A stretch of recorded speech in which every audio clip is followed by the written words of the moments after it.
Assalamu alaykum.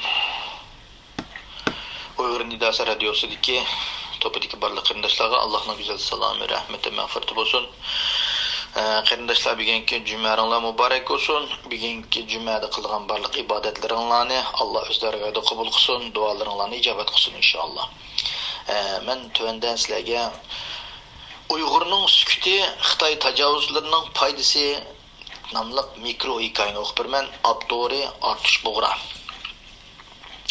Birinchi qismi.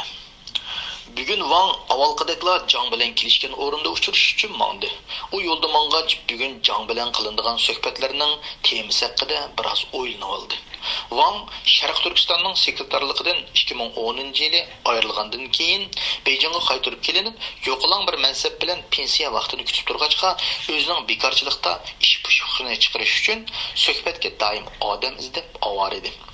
O'zining o'rniga tayinlangan Jangning 2016-yili 9-yilda Sharq Turkistondagi sekretarlikdan ayrilib, Beijing qaytarib kelgandan keyin Wang o'zi bilan o'xshash temada so'z qiladigan odamning bo'lganligidan qat'iy xushal bo'lgan edi.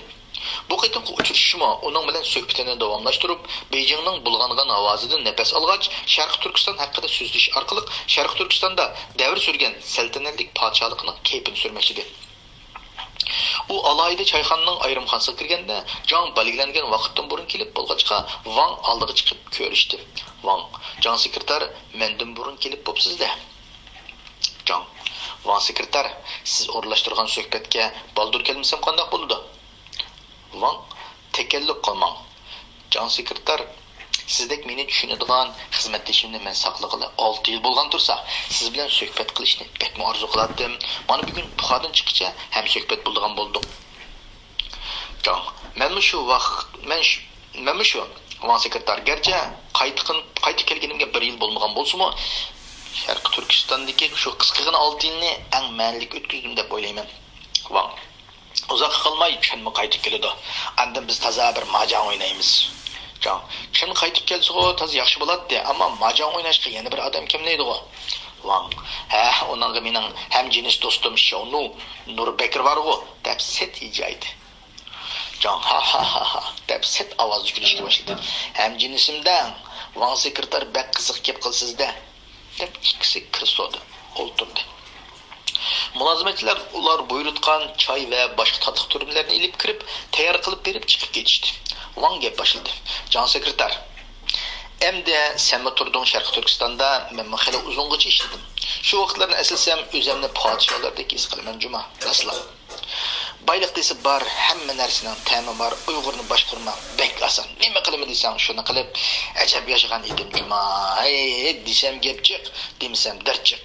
Yani 10 yıl devri sorup algan bolsam, armanım yoktu. Jang, to'g'ri deylar Wang sekretar, men mo texe emdi qo'lashgan, tuyuqsiz Shi hujamning to'lig'i tutib qoldi. Siz bilan meni ishonchsiz deb qarab, Jangzimin guruhi bog'lab, chekindirib, quruq o'stanga marab qilib qo'ydi mana. Sharq Turkistonda amaliy xizmat ishlaydi. Men mo Sharq Turkistonda keng ko'lamli qirg'in qilishni emdi voyaga yetkazib bir puxadan chiqay desam, o'rnimni almashtirib etdi. Sizce Wang sekretar Jonahay Chun orqali ko'zlagan maqsadga yeta oladimi? Wang, endi hozirgi xalqaro vaziyat bizga bek qulaylik. Xalqaroda ko'tarilayotgan terror qarshi bayrog'ini bizmo egiz ko'tarib, Sharq Turkistondagi Uyg'urlarni asabiy diniy oshqon, terrorchi degan qalpoqlarni tayyorlab kiydirib, xalqaroda bu dop Uyg'urga to'g'ri kelmasimi, biz iqtisodiy va siyosiy jihatga bizga ehtiyoji bor davlatlarni ovoz berishini qo'lga keltira olishimiz hamda Amerikaning hozirgi siyosatiga to'sa uyg'on keladi. Onun ustiga Shi bu qitim Amerikaga berib, Chaushani qurbon qilganligini aytib, Trumpning ba'zi talablarini qondirdi. Shuni bilan Xitoy davlati xalqaro kishilik huquq tashkilotlarining eg'izda bor amniy cheklimiga uchirmayotdi. Bu biz uchun pek afzal fursat. Bu qitimqi Chunni qo'llash jihatda Jonahayning ilib borgan asabiy ideyani nizomnomasida ilib berayotgan menguyush tutqun qilish harakati dastlabki qadamda o'ngishli bo'lyotdi. Sharq Turkistondagi butun ahli ilmlarni tutqun qilishni ishga oshirdi. Hatto chet ellarda turayotgan Uyg'urlarning ota-onasini go'riga ilib, qo'rqitish orqali nurg'un Uyg'urlar o'zi bilet ilib qaytib keldi. Mana bu bizning ketib jazolashning g'albisi, tantana qilmay tura olmaymiz. Sharq Turkiston xalqini biz turga ayırib jazolashni ishga oshirdik.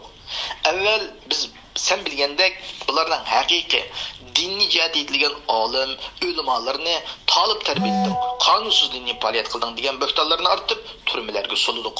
Ondan ayollarni ro'pash ortdan, uzun kiydan, hijoblanding deb jinoyat shakllantirding degan bahonalar bilan tutqun qilib, iffat nomusiga tegib, erlarning g'ururini o'ltirdik. Emdiki navbat Uyg'ur kadrlariga keldi. Xizmatda bo'shanlik qilding, ro'yxatdan qo'llading, toza yaxshi jazolamading deb vijdonli, g'ururli kadrlarni turmaga soldik. Demak, burun sotchi, saqchi, doktor, ma'muriy kadr, injener, doktor ashti bo'lsin, har soatlik tozalashni davom qildik ham qilyapmiz. Can, sen bilgandek bizning prinsipimiz parçalık şekilde turlarga ayırıp, ayrim holda Uyg'urlarning yo'qotishini davom qilyapmiz. Agarda biz kuchlik deb bir qitimda hammaga tan qo'l solsak, vaqti bular birlashib qolsa, oqibatni o'ylab ketmagidek qarshilikka duchor bo'lamiz. Shunga bularning eng aktiv kuch bo'lgan ulama, olim, ahli ilmlarni o'zlarining qo'li bilan yo'q qilish, ondan kadr, ma'mur, ziyolilarni yo'q qilish. Oxirida kim qoladi? Fakat qeri-chura bizga beqinib yashab yurgan munofiqlik tamosi bor yoki maydoni aniq emas, dunyodagi kishilardan xabarsiz yashaydigan bir turkumlar qoladi. Bularni bir taraf qilish bek oson. Sen bilasan, men demasanmi? Vangning so'zini boshlang'ich deb olgan jon oldidagi stakandagi choydan bir yutum ichgandan keyin so'zni boshladi. Can, to'g'ri deysiz, Van sekretar, men 2010-yili sizning o'rningizga chiqqandan keyin yumshoq vositalarni ishlatish orqali Sharq Turkiston xalqini osmonotizatsiya qilishning yo'lini Jonan Xeyning ko'rsatmasi bilan jiddiy yig'inlarni o'rlashtirishlarni ilib borgan bo'ldik. 2009-yili 5-yil vaqasida biz bu xalqning yanani qo'zg'ulib, ajdodlardek qahramonlik bilan bizga qarshi o'q bo'lib etildiganidek haqiqatni tushungan bo'lg'achqa, ichkiridagi 19 o'lkaga Sharq Turkistonni bo'lib, Sharq Turkistonning yer usti, osti boyliqlarini ich salmoqini kuchaytirib, hamda Xitoy ko'chmanlarini yetkazishni tezlashtirdik. Hamda 2013-yili Qashqar viloyatining Yo'pirg'in aysi yuz bergan kadrlarga qarshilik ko'rsatish hukumat o'rinlariga hujum qilish vaqasida bularning ro'yidan kelayotgan qo'rqmas ro'yi kishining islom dinidan kelayotganligi yana ilgirlagan holda his qildik. Shuning bilan biz bulardan pay yetilayotgan jihad ro'yini yo'q qilish hamda muajirat kuchlarining jihad ro'yini singib kirgizish yo'llarini kesish uchun internet torlarini butunlay qamal qildik. Ama bunundan burun sınıp bulgan bulardaki cihat ro'yining kuchi 2014-yili poyezd stansiya portlash amaliyoti, Urumchi atganlik bozorga hujum qilish vaqalari maydonga kelib, bizning Xitoy ko'chmanlarining Sharq Turkistonda tura olmay qechib yurtiga ketishiga sabab bo'ldi. Bu xildagi partiyalar hujumlarning soqchi, hukumat xodimlari hamda Xitoy ko'chmanlariga orqadan elib berilishi natijasida Xitoy ko'chmanlarining Jonan Xeyni markaz qilgan kommunistik partiyaga bo'lgan ishonchini yo'qotib, nurg'un pul bersakmi, kelmaydigan ahvollar sodir bo'ldi. Jang Oksunov gap boshladi.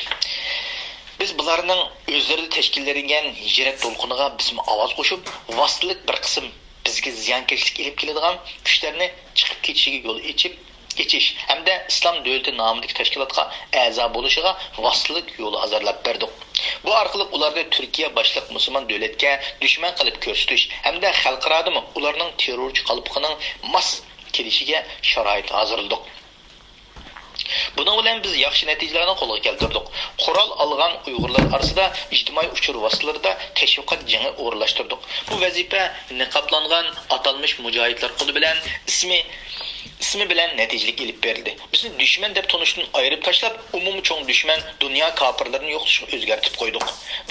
Biz Iroqda va Suriyada oshkor o'tirg'i chiqmagan bilan mujohidlarga qarshi o'q-dora, ushur aloqa uskunlari, davolanish uskunlari, orqa-sep ta'minoti bizning qo'limiz bilan ta'minlanib turdi. Hatto ba'zi mutaxassislarni, alohida qism askarlarni istixborot ishlari uchun yordamga berdik.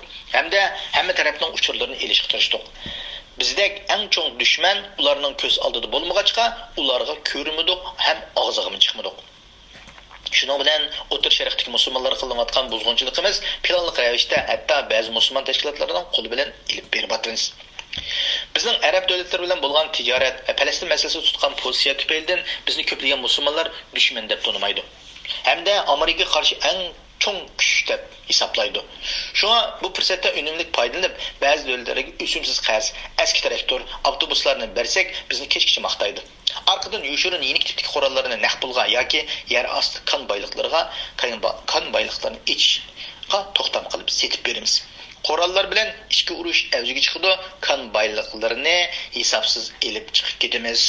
Davomi bor.